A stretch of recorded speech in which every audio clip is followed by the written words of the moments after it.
The next morning, after Ikenna's first quiet day in the village, Obiagu buzzed with an energy it hadn't seen in months. King Obina had declared a grand ceremony at the shrine of Allah, the earth goddess, to plead for mercy and the return of the rains. By mid-morning, a slow but steady stream of villagers made their way toward the secret clearing on the outskirts of the village, just below a gentle rise crowned by ancient Iroko trees. Many carried offerings, little yams, kola nuts, or calabashes of palm wine, whatever they could spare from their meager stores, hoping to appease the spirits. Ikenna walked among the villagers, the kindly woman he'd helped following just behind with her daughter. He kept the hood of his simple brown cloak up to avoid drawing too much notice. Still, a few people pointed and whispered, recognizing him as the helpful stranger from the day before. He nodded politely but urged them with a finger to his lips to keep it down. He didn't want to cause a distraction on this important day. The shrine of Allah was a clearing encircled by large stones. In the center stood an ancient Idala tree, and at its base an altar platform of clay had been built. Normally, a few priests would conduct small rituals there, but today it was transformed for a grand ceremony. Colorful chalk symbols of blessing and supplication were drawn on the ground. Pots of smoldering incense released fragrant smoke into the air. The high priest, Anozi, and his assistants were chanting softly as villagers gathered around in a wide circle. King Obina and Queen Nwakaigo had not arrived yet, but a space at the front was reserved for the royal family and elders. Royal guards in red caps and spears in hand stood along the perimeter, keeping order and protecting the sacred space. Ikenna took a position not far from the front, off to one side. He wanted to be close enough to observe the king and queen when they came. His heart was drumming with anticipation and nerves.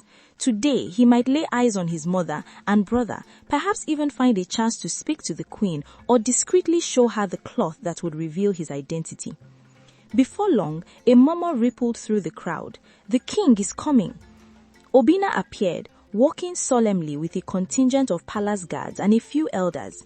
Even in this difficult time, he looked every bit the king, tall, dressed in a crimson wrapper with gold embroidery, and wearing a necklace of polished agate beads. A carved ivory staff, a symbol of authority, was in his hand. His expression was proud but sober. Just behind him came Queen Nwakaigo, supported by her lady attendant on one side. The queen wore a simple white wrapper and headscarf as a sign of prayerful humility. Yet, even simply clothed, she had a graceful, regal air. Though time and sorrow had lightly lined her face, she was still beautiful. Ikenna's throat tightened at the sight of his mother. He recognized her from afar. He had seen her once or twice during forest festival days in his childhood, but now he felt an overwhelming surge of emotion. Mother, his heart cried silently. He yearned to run to her, but he held himself back with great effort. This was neither the time nor the place to unleash such a revelation in front of the entire village. King Obina and Queen Nwakaigo took their places at the front, not more than 20 paces from where Ikenna stood, partly concealed by a group of tall youth. If either of them glanced even briefly in his direction, they might see his face. Ikenna tensed, unsure whether to hope for it or fear it at this moment. The high priestess raised her arms to signal the start of the ceremony. Drummers began a low, steady rhythm, and the crowd fell silent. Priest Onozi's voice rang out in a powerful invocation. Great Allah, Mother of the Earth, we, your children of Obiagu, come before you humbly. We pour libation and offer you what little we have. Forgive us our wrongs, show us mercy, and let the skies open with rain. His words were met with a collective fervent response from the villagers. Ise! 2 assistants carried a basin of water mixed with chalk and herbs. They moved in a circle, sprinkling it on the ground and on the people to symbolize purification. Some water droplets landed on Ikenna's face.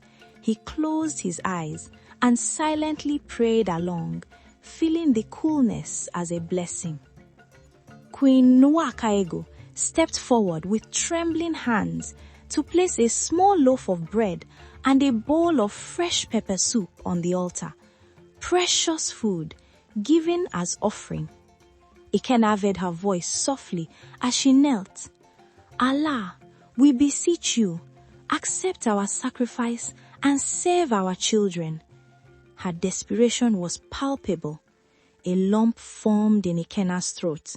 That was his mother's voice, filled with worry for her people, and perhaps with the pain of losing her child long ago. King Obina then poured a libation of palm wine from a god onto the earth. He spoke loudly for all to hear. O gods of our ancestors, we stand here as one village, one kingdom, asking for your grace. If we have sinned, show us how to atone. If we are tested, give us strength to endure, but please bring back the rains and restore life to our land. His tone was commanding, yet edged with anguish. The crowd echoed in agreement. Some people started softly sobbing or wailing, emotion high as the drought had brought them all to the brink. As the priests continued prayers and chants, Ikenna observed every nuance on the faces of Obina and the queen. Obina's jaw was set firm, but in his eyes Ikenna thought he saw the gleam of tears held back. Queen Nwakaego's eyes were closed as she rocked slightly on her knees, hands clasped tightly, perhaps praying not just for rain, but for personal forgiveness or a miracle regarding her lost son. Then, as if drawn by some unseen force, Queen Nwakaego's eyes opened and slowly scanned the crowd of subjects behind her. Later, Ikenna would wonder if a mother's heart simply recognized her blood nearby. In that charged moment, her gaze met Ikenna's. Ikenna inhaled sharply. He instinctively pulled his hood further over his head, but it was too late. The queen squinted, as though doubting what she saw. Her lips parted in shock. It was only an instant, but to both of them it felt eternal. She had seen his face clearly, so strikingly like Obina's, like the king's, yet a stranger in the crowd. The bowl in her hands trembled. She whispered faintly, perhaps his name, Ikenna, though no one around her heard. Ikenna felt rooted to the spot. He couldn't move or speak. He only managed the slightest nod, barely perceptible, as if to answer the unspoken question in her eyes. Queen Nwakaego's face went pale. Tears suddenly welled up in her eyes. She swayed as her head spun with realization. The lady attendant at her side noticed the queen's distress and steadied her. "My queen, are you unwell?" the attendant whispered in concern. King Obina was still focused on the priests and did not immediately notice his mother's state, but a few nearby elders cast curious glances at the queen. Onganiku Akaigo quickly regained her composure, wiping her tears with the edge of her shawl. I am fine," she murmured to her attendant, though her heart thundered. She dared another quick look to where she had seen that face. But now, a few people had shifted and the young man in the hood was obscured. Ikenna realized he needed to move away before causing a scene. His mother had clearly recognized something about him. The last look on her face had been one of astonished hope. He reached the outskirts of the clearing, where some trees offered cover, and was about to take a side path back toward the village, when a firm hand suddenly gripped his elbow. "Hold, young man," came a low voice behind him. Ikenna spun, instinctively stepping back into a defensive stance. Two palace guards flanked him, spears in hand, but not pointed, and in front of him stood an older guard with a commanding presence. "Dike." For a split second, Ikenna feared he was caught and accused of something, but Dike did not look angry. In fact, his eyes were searching Ikenna's face with a mix of bewilderment and recognition. Ikenna realized that Dike was staring at a face nearly identical to King Obina's, but with subtle differences of life in the wild. "You," Dike breathed, his grip loosening in shock. The old guard's mind raced back to that stormy night 18 years ago, carrying Egebi out into the forest, leaving him at the silk cotton tree. Over the years, Dike had tried to forget that haunting memory. Yet standing before him now was a young man who could only be. By the gods, Dike whispered, it cannot be. Dike's eyes widened further at hearing his name and title from this stranger. You know me? Ikenna said carefully. He remembered Nelma's story, how Dike had been the one to save him. Emotion swelled as he faced the very man whose protective bracelet he still wore. He pulled back his hood, deciding there was no need to hide now. In a calm voice, he added, and you may already suspect who I am. Dike's gaze fell to the old bead bracelet on Ikenna's wrist. He recognized it intimately. It was the charm his own mother had given him long ago, the charm he had left on the infant that night. His hand shook as he slowly raised it in a salute, more out of awe than formality. It's you, the queen's child, he managed softly, eyes moist. Both of the other guards looked utterly confused by this exchange. Dike quickly regained his composure and cleared his throat. Stand down, he ordered them. This man is a guest of the queen. They hesitated, clearly curious but obedient to their captain. They stepped back a pace, lowering their weapons. Dike nodded respectfully to Ikenna. Her Majesty awaits you, my... Sir, he caught himself. Addressing this young man was tricky. He wasn't sure what title to even use yet. Ikenna exhaled, relief flooding him. So, his mother had sent Dike, and Dike understood who he was. The stars indeed were aligning in his favor. Take me to her, please, he said. With Dike at his side, Ikenna followed the guards back toward the shrine clearing. Most villagers had left by now, though some lingered under trees discussing the unsuccessful ceremony. These onlookers gave curious glances, seeing the captain of the guard escorting the forest stranger with apparent deference. Behind the Udala tree, near the altar, Queen Wakaigo waited in the shade along with her lady attendant. She was wringing her hands in nervous anticipation. When Dike emerged from behind a clump of palms with Ikenna, the queen's breath caught. Ikenna stepped forward slowly until he was just a few paces from the queen. The attendant instinctively moved back to give them space, her eyes darting in puzzlement between the two identical young men, King Obina departing and this unknown twin who stood here now. For a long moment, mother and son simply stared. Queen Wakaigo's eyes brimmed with tears as she took in every detail of Ikenna's face. Though he was taller and more muscular than Obina, though his skin was sun-browned and a small scar marked his right cheek, the resemblance was undeniable. Moreover, a mother knows her child. In his eyes, her own eyes, she saw the infant she had kissed goodbye one stormy night. Ikenna? She whispered, voice quavering like a leaf. It was both question and affirmation. Hearing his name from her mother's lips for the first time, Ikenna's composure broke. He went down on one knee and bowed his head. Mother, he said softly.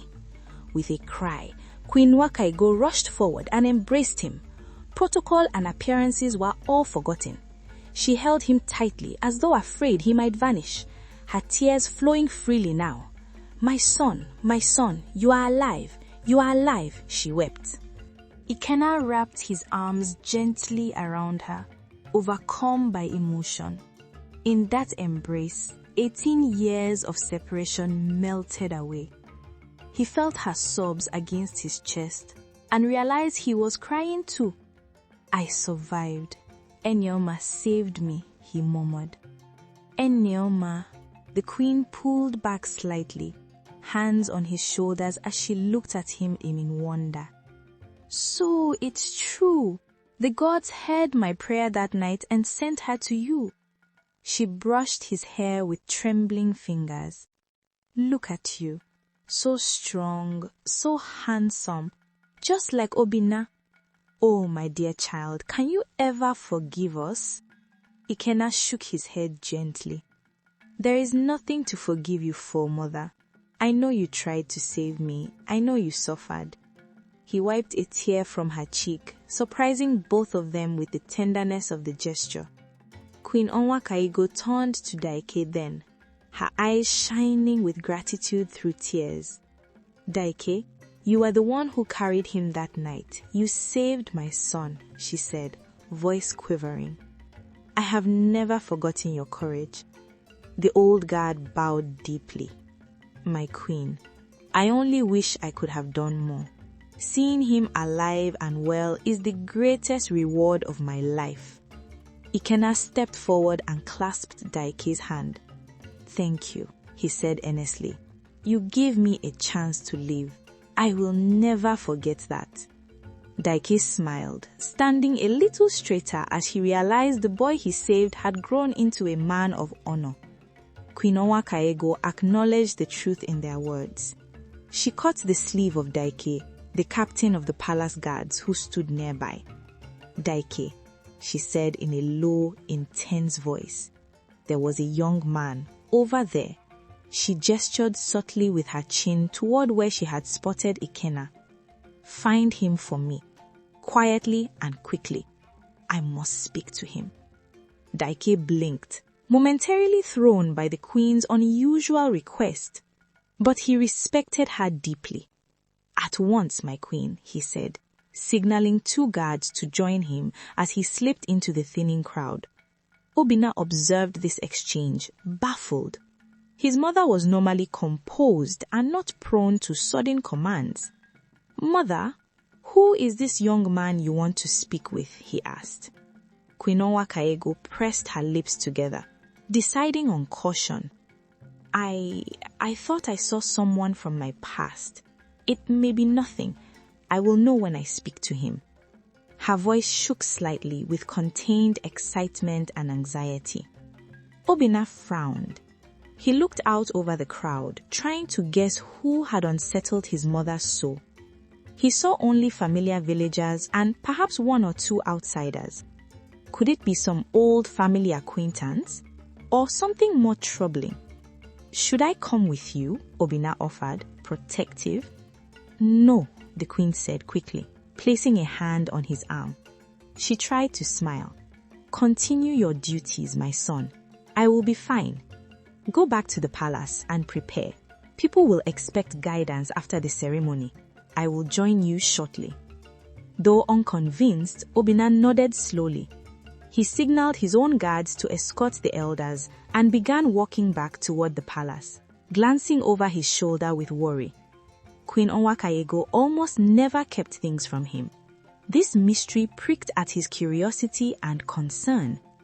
Meanwhile, Ikenna had merged with the departing masses, heart pounding as he tried to stay inconspicuous. He had pulled his hood low, but he sensed that remaining near the shrine was risky now. His mother had clearly recognized something about him. The last look on her face had been one of astonished hope. He reached the outskirts of the clearing, where some trees offered cover, and was about to take a side path back toward the village when Dike found him. Their emotional exchange ended with Dike bowing and addressing him as the queen's child and swiftly escorting him to Queen Onwakaigo. Now, mother and son stood under the shade of the trees, tears of joy and years of longing flowing freely.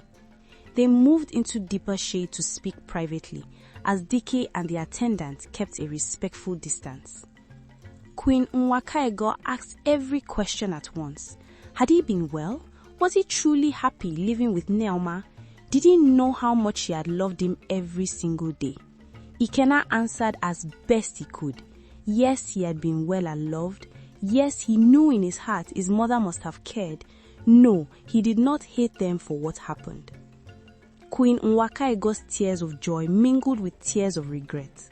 "My son, I wish I could have watched you grow.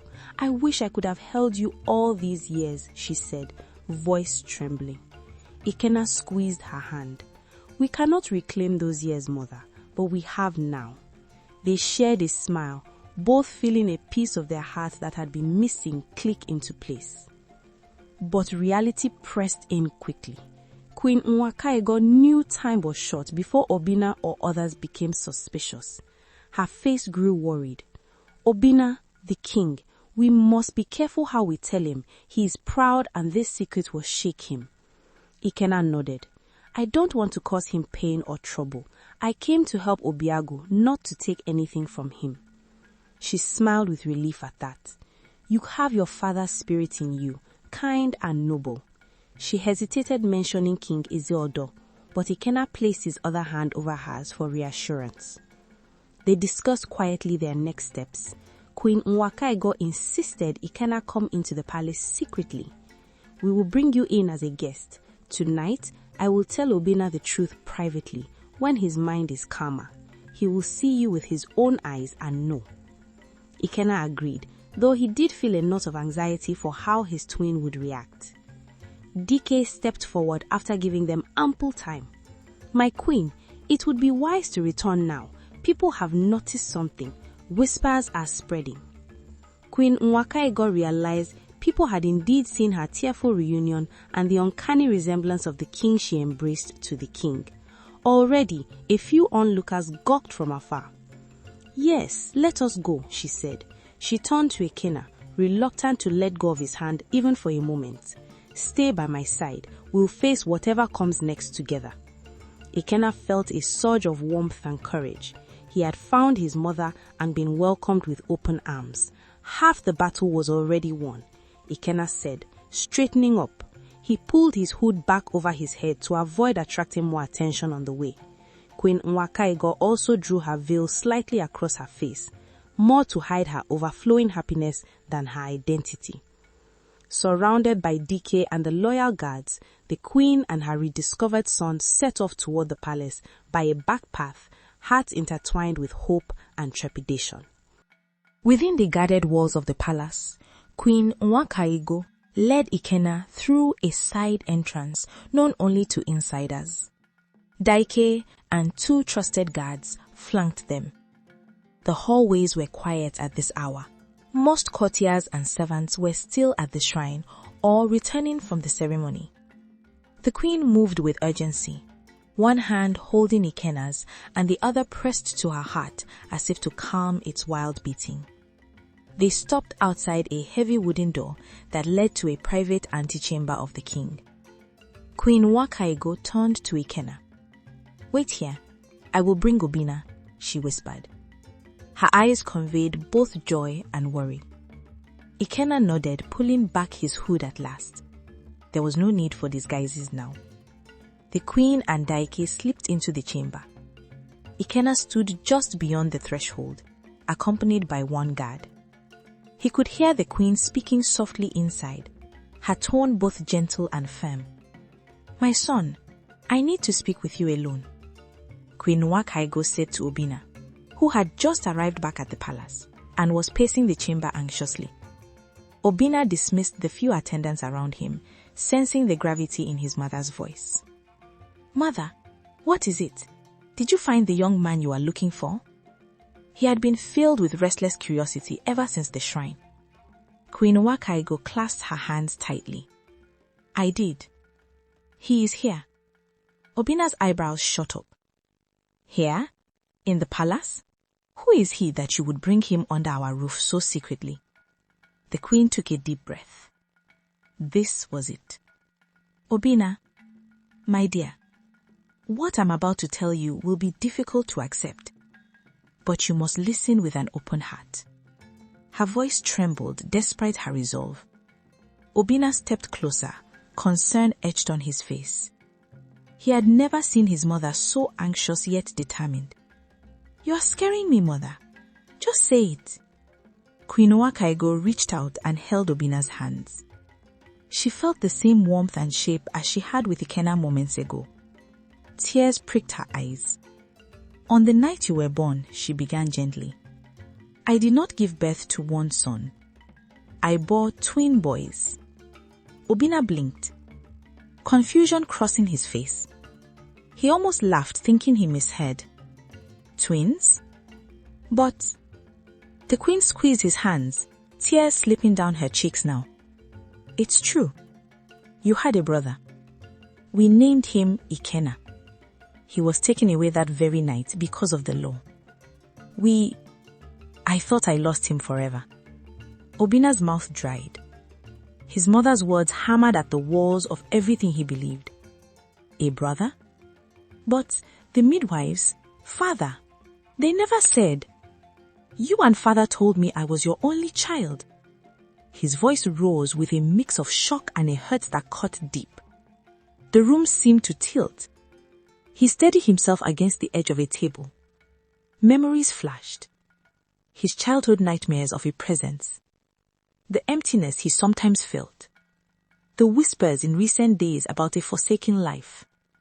Queen Wakaigo let go of Obina's hands and cupped his cheek. She felt the same warmth and shape as she had with Ikenna moments ago. Tears pricked her eyes. "We hid it to protect you, to follow the custom. It was a terrible mistake. Not a day passed that I didn't grieve for that baby." Obina pulled back, suddenly angry in his confusion. If this is true, why tell me now? After father is gone? After the land withers? Why now? Instead of answering directly, the queen nodded at Daiki. Taking the cue, Daiki opened the door and motioned for Ikenna to enter.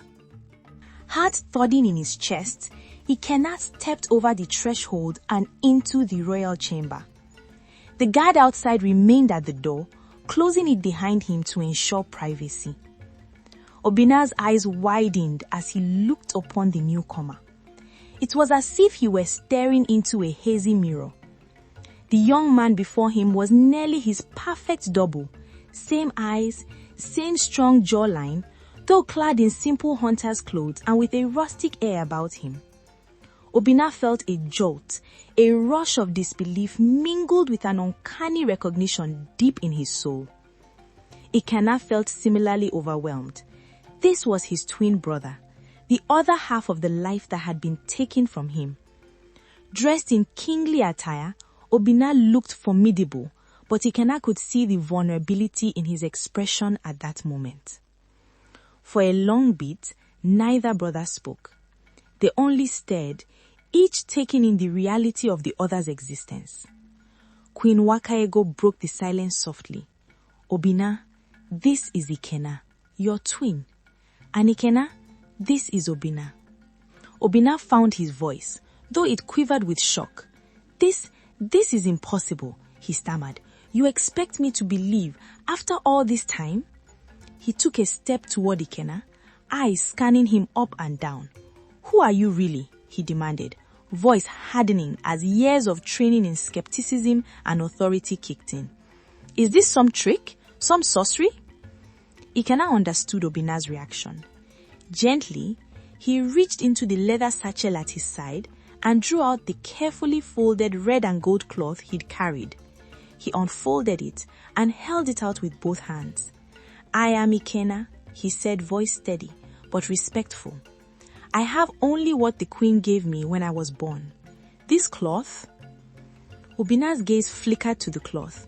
He recognized the pattern at once. It matched a wrapper his mother used to wear long ago. In fact, a piece had gone missing from it around the time of his birth. He remembered an old story from a midwife that the queen's birthing cloth had been torn in the chaos of that stormy night. A strange pounding filled Obina's ears. Queen Wakaigo confirmed it softly. "That was the cloth I wrapped you both in as infants. Ikenna was taken away in it." Obina felt dizzy. He looked from the cloth to Ikenna's earnest face. Those were his father's eyes looking back at him. No imposter could so perfectly share his own features and also resemble King Ezeudu in that way. The truth, as impossible as it seemed, stared him down. You survived?" Obina whispered, a mix of awe and fear in his voice. "I survived," Ikenna replied, eyes never leaving Obina's. "I was saved and raised by a kind guardian. I came back as soon as I learnt of the truth and the suffering of our people." He stepped closer, holding out not just the cloth, but his free hand in a gesture of brotherhood. "Obina, I've come to help heal Obiagu, not to harm you or take what's yours. The drought, the famine, it said the land is wounded because we were separated. Obina's initial shock was transmuting quickly into a storm of conflicting emotions. Betrayal that this secret was kept from him, anger at the upheaval of his identity, and a strange relief or completion in seeing Ikenna. But the anger flared brightest. He had been king, the only prince all his life. How dare reality shift under him now? He ignored Ikenna's extended hand. So, he said bitterly, turning toward his mother, the curse is true after all. Twins under one roof bring calamity. Look at what has happened to our land. His voice rose. All this time, we've been punished because of this sin. Ikenna winced, dropping his hand. Brother, the drought is not because of sin, but because of heartbreak. The guardian of the land. But Obina was not listening. He stepped back, running a hand through his hair in agitation. His pride bristled. How can you call me brother? You are a stranger. You lived out there, he gestured vaguely toward the world beyond the palace, with who knows what influences. Now you show up, and my mother expects me to accept you with open arms? Queen Wakego moved toward Obina. Obina, please lower your voice, she implored. She cast a worried look at the closed door. She had hoped to handle this calmly, but Obina's shouts could draw attention. I understand your anger, but he is your blood. I beg you, listen. Obina shook his head, eyes flashing. All my life, he hissed, keeping his volume just below a shout. All my life, I was told I was an only child, that the gods blessed me as the sole heir. And now I find out I've been living a lie? That you, mother, lied to me? That father, he faltered, memories of King Ezeodo flooding in. Father ordered his own son to be cast out and never told me? His mother's face crumpled with guilt and sorrow. It was wrong. We were wrong. I will live with that guilt forever, my son. But your brother is here now. We have a chance to set things right. Obina paced across the room, struggling to contain the tempest inside him. Part of him wanted to embrace Ikenna. There was an inexplicable draw, a sense of familiarity, but his pride and fear held him back. He felt as if his throne, his identity, even the love of his mother were suddenly unstable. You should have remained hidden, Obina finally said in a low, harsh tone, directing his words at Ikenna. The law forbids twins for a reason. Perhaps all this suffering truly stems from that night. Maybe your survival cost us. Obina, Queen Wakego gasped, horrified by his words. Ikenna raised a hand gently to his mother to let him speak for himself. He met Obina's furious gaze calmly. Brother, I understand why you feel that way, but ask yourself, would the gods we both worship truly punish a kingdom for keeping an innocent alive, or would they punish for shedding innocent blood? It was the cruelty of separating us that angered them, not my existence. Obina's fist clenched around the ivory staff he had set against the table. Deep down, his reason knew the truth in Ikenna's statement, but admitting that meant acknowledging his father's wrongdoing and overturning a lifetime of belief. Instead, he latched on to defensiveness. How convenient that you know the will of the gods. Raised in the wilds by some hermit, and you come here lecturing a king about gods and fate? Queen Wakego stepped between them, desperation on her face. Stop this, both of you. She looked at Obina imploringly. Obina, my son, I love you. That hasn't changed. I also love Ikenna. I have loved him every moment he was gone. My heart is big enough for both of you. Can yours not also open to accept your own twin? Obina looked at his mother's tear-streaked face and felt a stab of jealousy and confusion. She had loved a ghost all these years. Did that diminish her love for him? It felt like it did, though he could not articulate the feeling. He felt cornered. Love. What good is love in this situation? Obina said, though his voice softened slightly seeing her distress.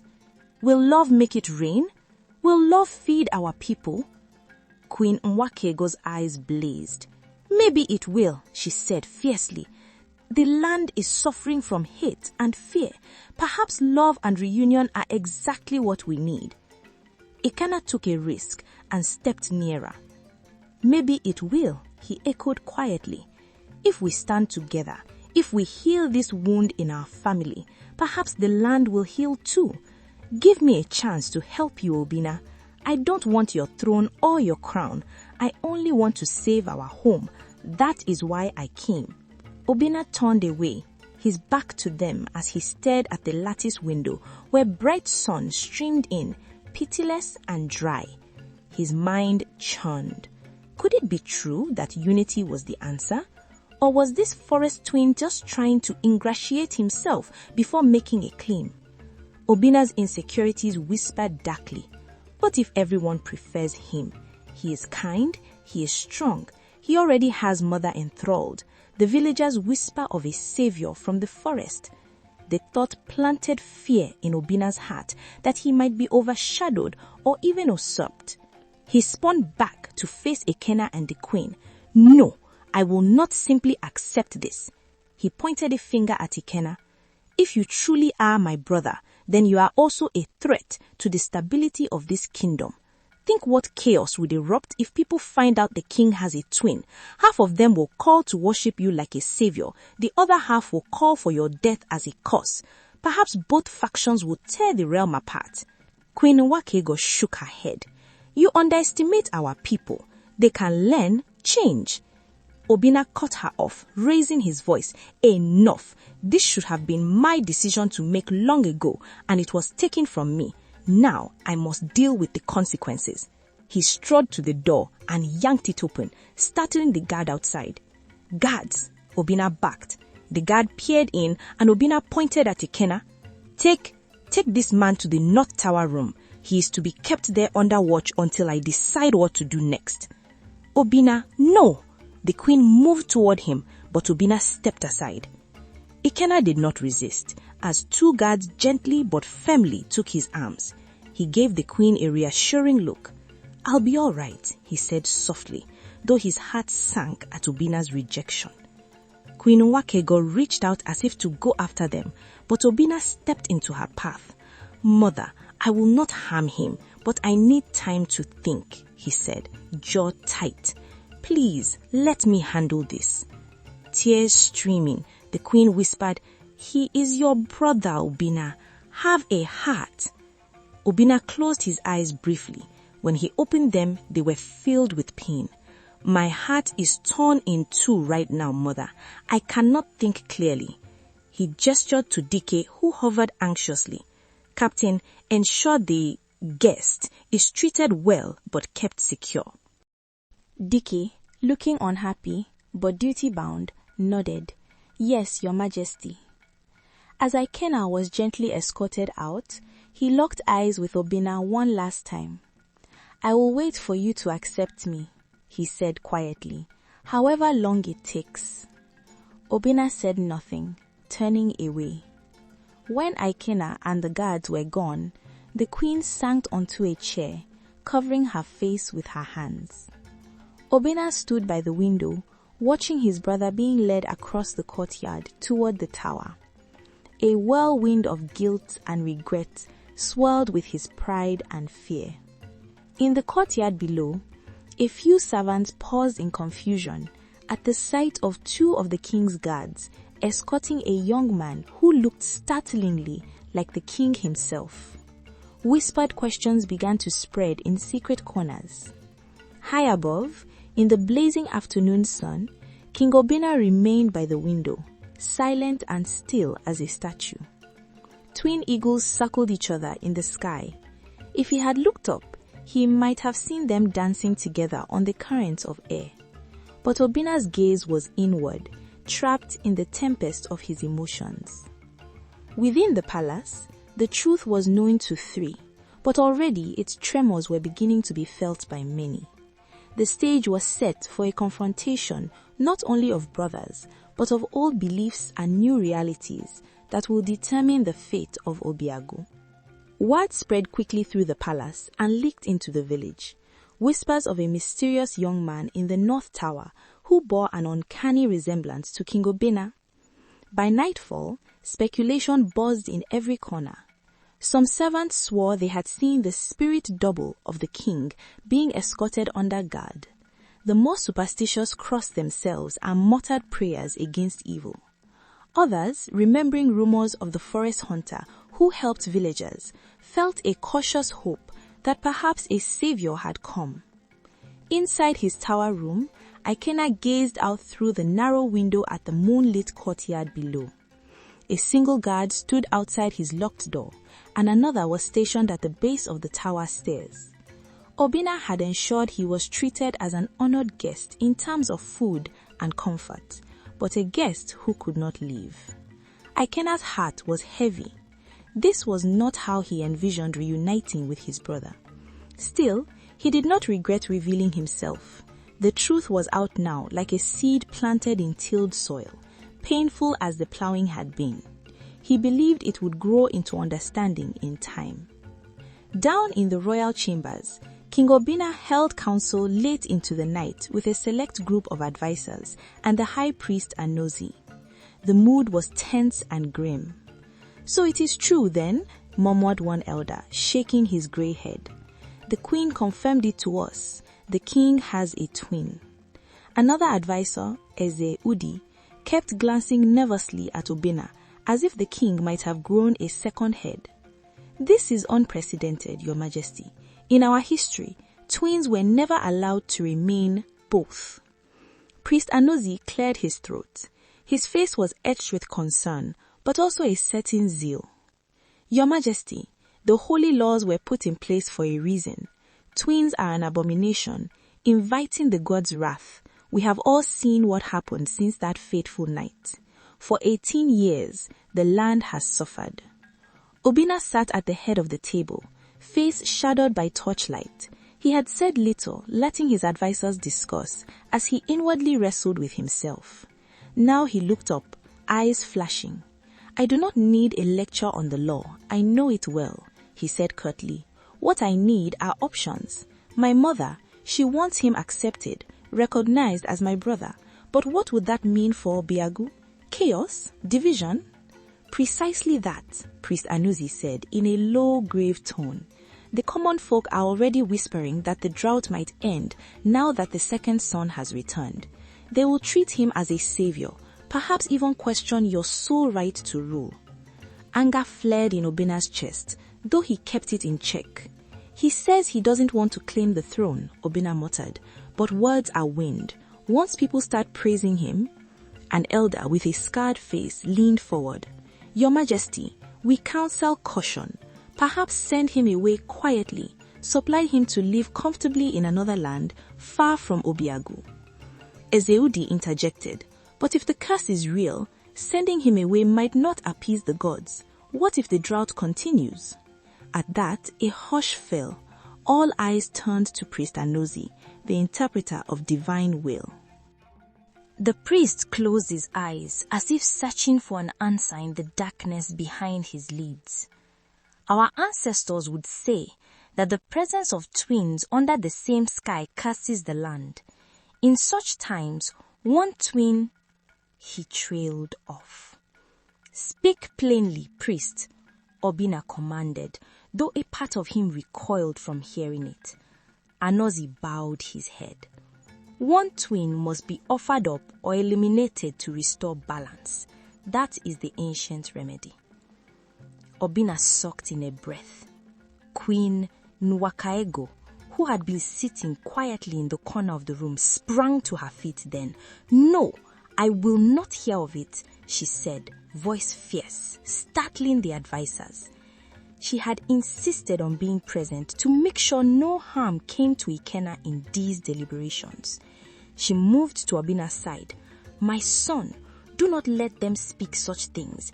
Ikenna is your blood, our blood. Killing or sacrificing him will only add unforgivable sin to our burdens. The gods will not bless murder."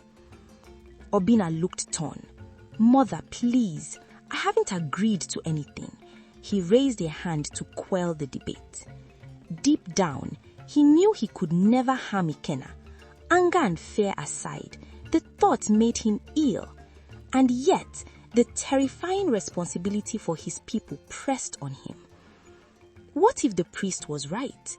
What if the only way to save thousands from starvation was the removal of one life? It was a king's cruel calculus that he wished he never had to consider. Queen Nwakaego's eyes blazed. My sons will both live. I will not allow any other outcome. If any man here lays a hand on Ikenna, he will answer to me and the gods. Her voice rang with the authority of a mother and a queen, and in that moment none dared contradict her. Obina glanced at his mother and gave a subtle nod to show he heard her. Then he addressed the council. We will not act rashly. For now, Ikenna remains under guard. We say nothing to the public until I decide. Perhaps the gods are already satisfied with his return, and rain will come. His words sounded hollow, even to himself. Outside, the night was clear, not a cloud in sight. The meeting adjourned with uneasy agreements. As the advisers departed, exchanging worried whispers, Queen Nwakaego put a hand on Obina's arm. My son, you must be careful. Fear and superstition will drive good people to do terrible things. Keep Ikenna safe from others and from yourself. Obina stiffened. You think I would kill my own brother, mother? She looked at him sadly. I think you are under great strain and being advised poorly by some. Remember who you are, a just king, a loving son, and a good man at heart. Do not let fear make you into something lesser. Obina frowned, but before he could answer, she had swept out of the chamber to go tend to Ikenna's comfort as best she could from afar. Throughout the next day, tension hung over the palace like a storm cloud that refused to break. Obina struggled to concentrate on his duties. Petitioners came with complaints of dried-up wells and dying livestock. He provided what relief he could, all the while acutely aware of the secret prisoner in the tower. His thoughts kept returning to the tower window he could see from his throne room. Behind those narrow bars sat someone who shared his face, his blood, perhaps even his very thoughts. By afternoon, Obina could stand it no longer. He dismissed his courtiers and made his way to the North Tower, with only Daike accompanying him. The guards opened the heavy wooden door, and Obina stepped inside the chamber. Ikenna rose from his stool by the window as Obina entered. He had been whittling a small piece of wood, an old habit to calm his nerves. He set it aside and bowed his head slightly. Your Majesty, he greeted softly. Obina waved a hand. Don't do that, he said, uncomfortable. It was like watching himself bow, and it felt wrong. He studied Ikenna in the daylight that streamed through the window. The resemblance truly was remarkable, save for the differences in attire, and a certain openness in Ikenna's expression that Obina realized he had lost in recent years of kingly burdens. An awkward silence stretched. Daike waited by the door, hands clasped, looking between the two young men with a guarded hope. Finally, Obina spoke. Are you comfortable? They are treating you well? Ikenna nodded. I have food and water, and this room is better than many places I have slept. I'm grateful. Obina paced slowly, his arms folded. He noticed the wooden carving Ikenna had been working on. It was taking shape as a small figurine of two boys holding hands. Obina's chest tightened. You realize if news of you spreads, it could cause panic. People might try to harm you. Ikenna stepped closer, his eyes earnest. They might, but some might rejoice. I only wish to talk to them, to tell them that two brothers together can save the land, not destroy it. The old fears are just that, fears, not truth. Obina stopped and looked directly at Ikenna. And what if you are wrong? What if the priest is right, and as long as we both live under the same sky, this curse persists? Ikenna met his gaze steadily. Then we find another solution. Perhaps I leave Obiagu, if it truly comes to that. I do not want to be the cause of suffering. But I do not believe the gods are so cruel, Obina. Taking an innocent life cannot be the answer. We must try unity and see if that lifts the curse. Obina ran a hand over his face. He wanted to believe that he truly did. You speak with mother's voice, he muttered, so certain in compassion. Ikenna managed a small smile. Our mother is a wise woman. At the mention of our mother, Obina's defensive walls wavered. He saw in Ikenna not an enemy, but a reflection of everything he himself might have been if raised differently. Perhaps more at peace, more free. It unnerved him and intrigued him. Before he could respond, a commotion echoed from outside the tower. Raised voices, shouting. Dyke cracked open the door to see a messenger running toward them. "Your Majesty," the young man called, breathless and wide-eyed as he reached the tower. He bowed hastily. "There's unrest in the village market. People are arguing. Some are saying the twin of the king is here and he must be killed to end the drought. Others are defending something about a savior. It's turning into a brawl." Obina cursed under his breath. Despite their secrecy, rumors had clearly spread beyond the palace walls. Maybe a servant had talked, or a guard. It was as Anozi and the elders feared, immediate division. Ikenna stepped forward. "Let me come with you. I can calm them." Obina shot him a look. "You might make it worse. Half of them apparently want you dead on sight."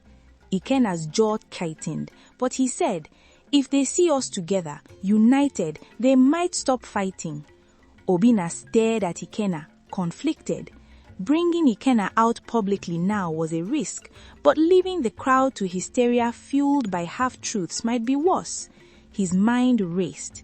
Dyke added urgently, "Majesty, we must act quickly before blood is shed." Making a decision, Obina nodded sharply. "Fine, but you stay by my side and let me do the talking at first." Minutes later, King Obina emerged from the palace, flanked by his royal guards. To the gasps of those gathered outside, at his right side walked Ikenna, guarded closely by Dyke. Whispers and exclamations rippled through every bystander. Seeing them together was like witnessing a living myth. They looked so alike it was uncanny, like a lost spirit had stepped out of a story and into real life. They headed straight to the marketplace, where a knot of villagers were yelling and shoving. One man held a knife, while a woman on the opposite side brandished a pestle. "The twain must be here. The rumors are true," one shouted. "We are doomed unless he's cast out or worse."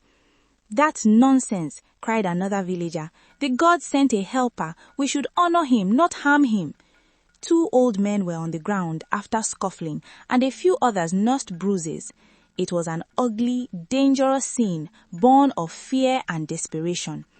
"Enough!" Obina's voice boomed over the din as he and his procession entered the square. All eyes turned to see their king and gasped at the sight of two Obinas. Some people shrieked. One market woman fainted on the spot. Others fell to their knees in bewildered reverence or terror. This is witchcraft," shouted a farmer, though he looked unsure whether to run or bow. Obina raised his arms for silence. His heart pounded, but he kept his face a mask of authority. "Be still," he commanded. "No one shall be harmed today. Lower your weapons." The villagers gradually obeyed, lowering knives, sticks, and farm tools, but their eyes remained fixed on Ikenna.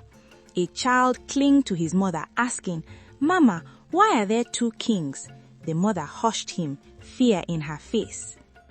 Obina glanced at Ikenna. He saw the pain in his twin's eyes at being regarded with such dread by the people he wanted to help. Something protective stirred in Obina. He stepped forward and placed a firm hand on Ikenna's shoulder. An intentional show of unity. "This man at my side is indeed my brother," Obina announced, voice ringing out across the marketplace. "He was lost and has been found. The gods have not cast Obiagu with him. They have sent him back to us as a blessing in our time of need." A murmur swept the crowd. Queen Nwakaigo arrived then as well, rushing to stand on Ikenna's other side. her presence lending further legitimacy to the proclamation. "It's true," she called out, raising her arms. "This is my son, born second on the stormy night of Obina's birth. I hid the truth, and by doing so, perhaps I angered the gods, but he has returned to end that wrong." Some villagers looked relieved, others skeptical. The high priest Anozi had followed the queen, and he stepped forward warily. "My king, with respect, the ancient laws." Obina cut him off, finding unexpected conviction as he spoke to his people. "Ancient laws can be wrong. I will not allow any harm to come to my brother. The drought is not his doing, it is our doing for following cruel customs. If ending this practice and accepting him is what it takes to regain the god's favor, then so be it." Ikenna bowed his head, overwhelmed. This sounded like the beginning of acceptance, of reconciliation. The crowd listened in stunned silence. Then the old woman whom Ikenna had helped at the well piped up from the front. "Long live the princes of Obiagu, both of them." She raised her hands in a gesture of blessing. A few villagers echoed uncertainly, "Long live the princes, may the land heal." But before peace could fully settle, Priest Anozi, bound by years of doctrine, shouted, "This defies the will of the ancestors. The earth goddess will not be appeased so easily." A plump drop of rain splashed onto Priest Anozi's upturned face, silencing him. Then another drop, and another. Gasps and exclamations of joy erupted as people felt the wet kisses of the sky on their skin for the first time in many months. "It's raining!" a young boy cried, laughing. "It's a miracle!" someone yelled. Within moments, the cloud burst properly, and a drenching rain poured down on Obiagu. Villagers cheered and began to dance right there in the mud, faces lifted in gratitude. The tension and hatred washed away as surely as the dust on the ground. Obina stood transfixed, raindrops running down his face, mixing with tears he did not realize he shed. He looked at Ikenna, who was smiling broadly at the heavens, hands raised to welcome the rain. Queen Nokaigo was already embracing both of her sons, one arm around each, crying and laughing at once.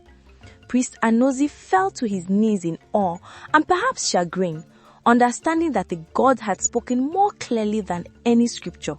Mercy and unity had won their favor, not sacrifice. Obina finally let out a breath he felt he'd been holding for years. The parched emptiness inside him, the lack he could never name, was filling with something new and strong. He realized it was love. Love for the brother he had kept at arm's length in fear. He turned fully to Ikenna, rainwater glistening in both their eyes. Around them, people were singing and whooping as they danced in the downpour. Obina did something he hadn't done since they were separated at birth. He pulled Ikenna into an embrace. Ikenna returned it fiercely, the two men holding each other like two halves of a broken whole finally fused. "Brother," Obina whispered, his voice thick, "forgive me, I was a fool." Ikenna just laughed gently. "There's nothing to forgive. We are together now. That's all that matters." As the people of Obiagu rejoiced around them, King Obina raised Ikenna's arm into the air so all could see. "Behold," Obina shouted above the noise, "two sons of Obiagu united. The law that forbids twins is broken from this day forth. No more shall we cast out our own. No more." A great cheer answered him. In that moment, any remaining fear in the crowd dissolved into celebration. Some villagers ran to fetch drums, others spontaneously began clapping a rhythm. They sang a song of thanksgiving, feet stomping in the forming puddles. In time, the birth of twins in Obiagu was no longer met with dread, but with celebration. Parents named their twin babies Obina and Ikenna, or simply called them Unity and Peace in the Igbo tongue, to honor the brothers who changed their fate. They saw balance, a king with his trusted brother at his side, two strong oars steering the same ship. When the planting season came, the fields of Obiagu turned green again. Both brothers traveled the kingdom side by side on horseback, visiting farms and villages.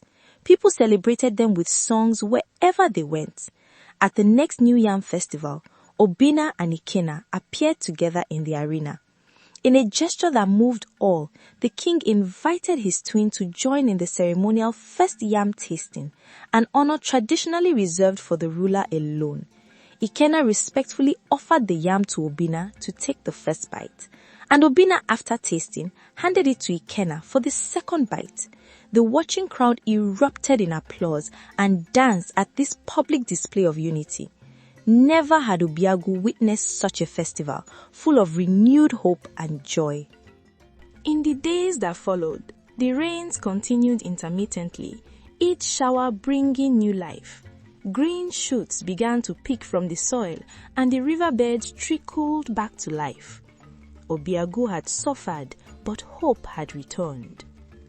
And within the palace, two brothers walked side by side through the halls, learning each other's stories and dreaming of the future they would build together. One had the wisdom of the wild, and the other the experience of leadership. With Queen Mwakaego's proud guidance, they set about repairing both the land and the hearts of their people. That night, after the villagers had gone home and the palace was quiet save for the patter of lingering rain, Obina and Ikenna sat together in the royal chambers. A single oil lamp flickered between them. For the first time, without the weight of fear or anger, they truly spoke as brothers. Obina listened, rapt, as Ikenna recounted stories of growing up under Nelma's guidance, learning to fish in clear forest streams, and to read the silent language of the trees. In turn, Ikenna leaned forward eagerly as Obina described childhood mischief in the palace and the lessons their father had imparted about leadership and honor. They laughed quietly at the similarities in their youth, the twin instincts they shared even apart, and mourned softly the years they lost. Obina confessed his initial jealousy and fear, and Ikenna clasped his shoulder, assuring him that he sought no glory, only family and purpose. By the time the lamp's flame had burned low, the two young men felt as if they had known each other a lifetime. Obina realized that the emptiness he'd often felt was gone, filled now by the presence of his brother. Ikenna felt whole, anchored at last in the place he belonged. They clasped hands firmly. Whatever challenges lay ahead, they would face them together. Dike was promoted to lead a new council of advisors that included voices from both the palace and the common folk, bridging the divides that had grown in hardship. And on that council sat Ikenna, not as a rival king, but as a prince and protector of the realm, cherished for his unique strengths and perspective. A narrative quickly took shape among the people. The tale of the twin princes became legend told around evening fires. Villagers would say that when the brothers embraced, you could hear the land sigh with relief and delight. They named that first rain the twins' blessing. Villagers from all corners of Obiagi attended that ceremony, leaving offerings of yam and kola at the foot of the new statue. They marveled at the twin figures carved there, symbolic of a new era.